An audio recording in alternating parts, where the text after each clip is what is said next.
Today, we're going to dive into one of the most revolutionary and, yeah, controversial books ever written on the subject of education.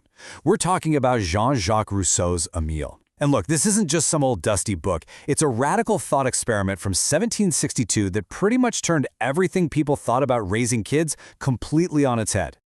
Right out of the gate, Rousseau just drops an absolute bombshell. That's the very first sentence of the book. He's not just taking a shot at bad schools or parenting trends. He is putting all of society on trial. His whole point? We're born good, and it's our institutions, our traditions, our so-called civilization that messes us up. So what's the core problem that this new kind of education is supposed to fix? Well, for Rousseau, it's this deep, fundamental conflict that society cooks up inside every single one of us.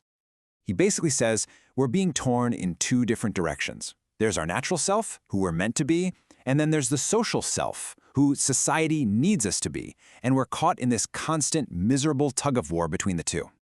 And he really breaks it down for us. On one side, you have the man. Think of this as the ideal, a whole person, self-sufficient, completing himself. But on the other side, you have the citizen, who is just a fraction. His value, his very identity, is all about his relationship to the social body. He's just a cog in the machine. And Rousseau's big point is, you can't be both. Trying to be both just leaves you fragmented and basically at war with yourself. So how does this whole process of corruption even start? Well, according to Rousseau, it begins, literally, the moment we're born.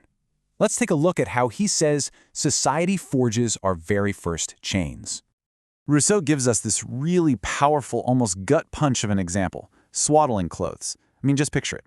A newborn who has been totally free in the womb is immediately bound up, head to toe, can't even move its arms or legs. For Rousseau, this is the perfect metaphor for what society does to our natural freedom. You can just hear the absurdity in his voice, right? We think we're protecting the child, but what we're really doing is constraining them, restricting them, basically deforming them. We're imposing society's artificial order on this perfectly natural, free-moving infant. These physical chains are the very first lesson in a lifetime of social bondage. And it doesn't just stop with physical chains. Oh no. Our first social interactions teach a terrible lesson. A baby cries. We have two options, right? Either we become a total slave to its every little whim, or we force it to submit to our will. And in either case, Rousseau says we're teaching the kid all about domination and servitude, not freedom. So here's the real kicker. We either create a little tyrant by giving in to every demand, or we create a bitter, resentful slave by crushing their will. And then, years down the line, we look at this person and blame human nature for all the greed and anger that we ourselves planted in them when they were just a baby. It's a crazy cycle. Rousseau also had some strong words for a common practice in his day, especially among the wealthy. Mothers would refuse to breastfeed and instead just hand their newborns off to paid wet nurses. He saw this as a total violation of the natural order. For Rousseau, this wasn't just some lifestyle choice. This was the first thread you pull that makes the whole fabric of the family unravel. He called it a denatured practice. It breaks that primary bond of love and turns the sacred relationship between a parent and child into a business deal. It corrupts the family right from the very start. Okay. So if society is the problem, if parents are the problem, if our customs are the problem, what in the world is the solution? This is where Rousseau proposes his radical thought experiment. What if we could raise a child completely outside of all these corrupting forces? So let's meet our student, Emile. He's not a real kid, he's a hypothetical pupil. He's an orphan, he's rich enough that he'll never have to work, and he's just average, nothing special.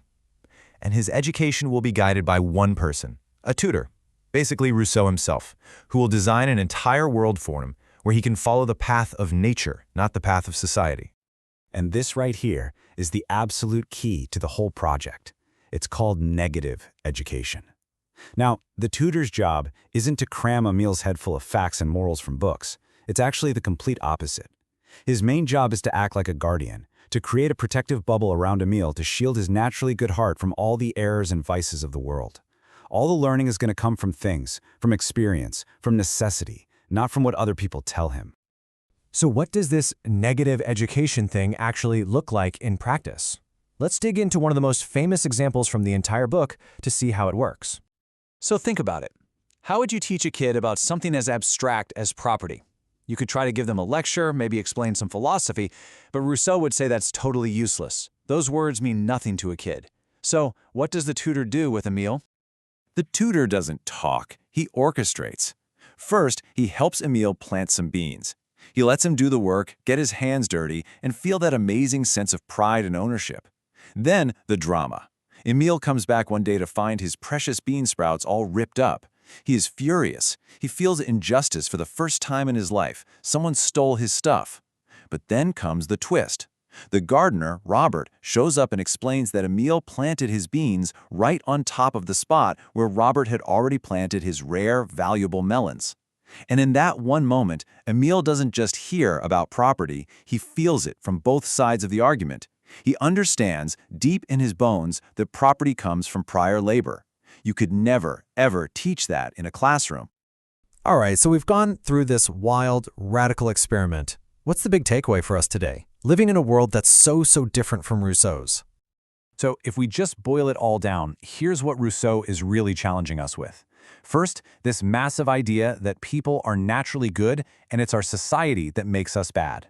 Second, he forces us to ask what the real goal of education is. Are we just trying to create conformist citizens, or are we trying to raise whole independent human beings? He's a huge champion for learning by doing, not just by memorizing stuff. And finally, there's this radical idea that maybe the best thing a teacher can do is just get out of the way and protect a child's natural curiosity and goodness. And all of this leaves us with a huge, lingering question, doesn't it? Emile is an ideal, a perfect world scenario. But in our incredibly complex, interconnected world, a world that kind of demands cooperation and conformity, is Rousseau's vision of a natural education something we should actually strive for? Or is it a beautiful but maybe dangerous fantasy? That is the challenge he leaves for all of us to figure out.